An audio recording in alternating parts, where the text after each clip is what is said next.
नमस्ते। कभी ये सोचा है कि कुछ लोग मुश्किल से मुश्किल हालात में भी इतने शांत और स्थिर कैसे रह लेते हैं, जबकि कुछ लोग जरा सी मुश्किल आने पर बिखर जाते हैं? देखिए, तनाव, दिल टूटना, नाकामयाबी ये सब जिंदगी का हिस्सा हैं। हम सब इससे गुजरते हैं, लेकिन हर कोई इन पर एक जैसा रिएक्ट नहीं करता। तो आज की इस पड़ताल में हम इसी के पीछे का राज समझने वाले हैं। ये बहुत जानी पहचानी सी फीलिंग है ना? कोई पूछता है कैसे हो और मुंह से फटाक से निकलता है मैं ठीक हूँ। बाहर से तो सब एकदम कंट्रोल में लगता है, काम हो रहे हैं, जिम्मेदारियां निभाई जा रही हैं, लेकिन अंदर ही अंदर एक अजीब सी थकान होती है, एक खालीपन सा महसूस होता है। तो सवाल ये है कि हम ठीक होने का दिखावा करते ही क्यों हैं? देखिए, ये हमेशा झूठ बोलना नहीं होता। साइकोलॉजी की भाषा में इसे एक कोपिंग स्ट्रैटेजी यानी मुश्किल से निपटने का एक तरीका माना जाता है। ये एक सीखा हुआ बर्ताव है, खुद को सुरक्षित महसूस कराने का एक तरीका, खासकर तब जब बचपन में या पहले कभी अपनी सच्ची भावनाएं दिखाना सेफ न लगा हो। लेकिन लगातार मैं ठीक हूं कहने की ना एक छिपी हुई कीमत चुकानी पड़ती है। अपनी भावनाओं को नजरअंदाज करने से वो गायब नहीं हो जाती, वो बस अंदर ही अंदर दब जाती हैं और सही वक्त का इंतजार करती हैं। और फिर समय के साथ ये अकेले में अचानक इमोशनल ब्रेकडाउन के तौर पर या छोटी छोटी बातों पर चिढ़ने के रूप में या फिर उन लोगों से भी एक दूरी महसूस करने के रूप में सामने आती हैं जो हमारी परवाह करते हैं। और ये जो हमारा पर्सनल अनुभव है ना, ये हमें एक बहुत बड़े सवाल की तरफ ले जाता है कि आखिर हम सब तनाव को इतने अलग अलग तरीकों से क्यों हैंडल करते हैं, और इसका जवाब हमारी पर्सनैलिटी और मेंटल हेल्थ के विज्ञान में छिपा है। तो चलिए इसी में थोड़ा और गहराई से उतरते हैं। साइकोलॉजी में पर्सनैलिटी को समझने के लिए जो सबसे भरोसेमंद फ्रेमवर्क हैं, उनमें से एक है द बिग 5। ये मॉडल पर्सनैलिटी को 5 बड़े हिस्सों में बांटता है।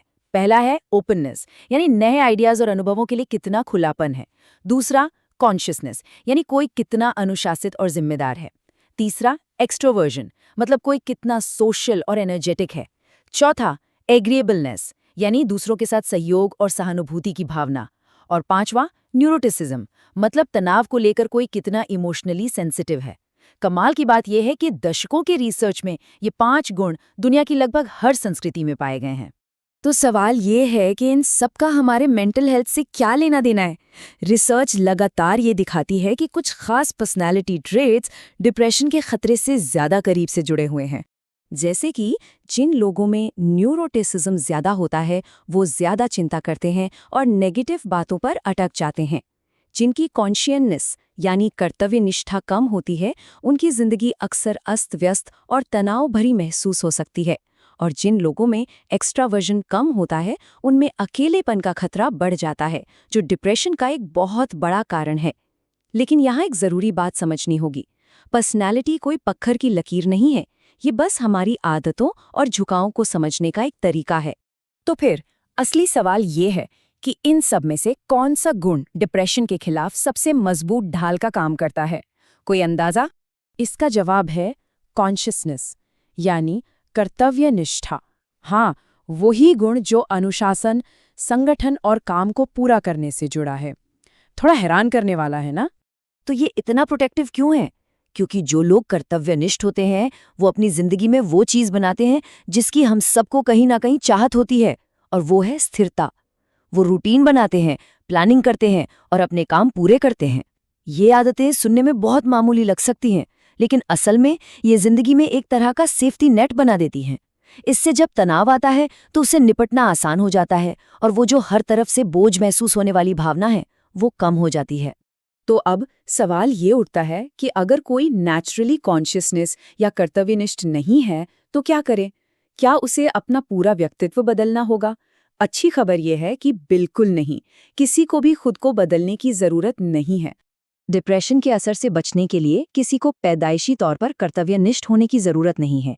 बस उन लोगों की कुछ अच्छी आदतें उधार लेने की जरूरत है, ताकि रोजमर्रा की जिंदगी थोड़ी हल्की और मैनेजेबल महसूस हो। तो देखते हैं ये कैसे किया जा सकता है। पहला, बड़े कामों को छोटे छोटे, बिल्कुल छोटे छोटे एक्शन में तोड़ दें।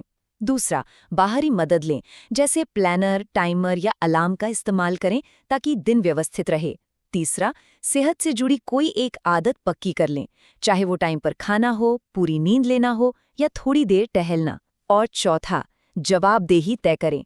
अपने किसी दोस्त को अपने लक्ष्य के बारे में बताएं या उसे किसी जर्नल में लिखें। और देखिए, ये आदतें सिर्फ काम निपटाने के बारे में नहीं है। असल में ये एक ऐसी स्थिरता बनाती हैं, एक ऐसा सेफ स्पेस जहां कोई भी बिना घबराए खुद के साथ ईमानदार होना शुरू कर सकता है। तो मैं ठीक हूँ कहने की आदत को कैसे बदलें?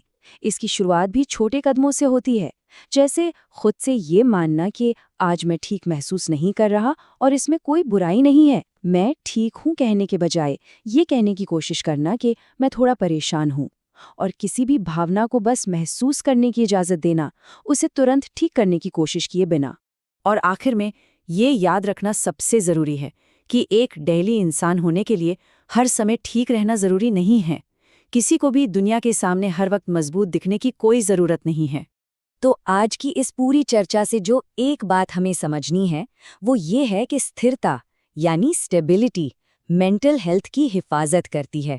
अब सोचने वाली बात ये है कि इस हफ्ते ऐसी कौन सी एक छोटी सी स्थिरता लाने वाली आदत है जिसे आजमाया जा सकता है।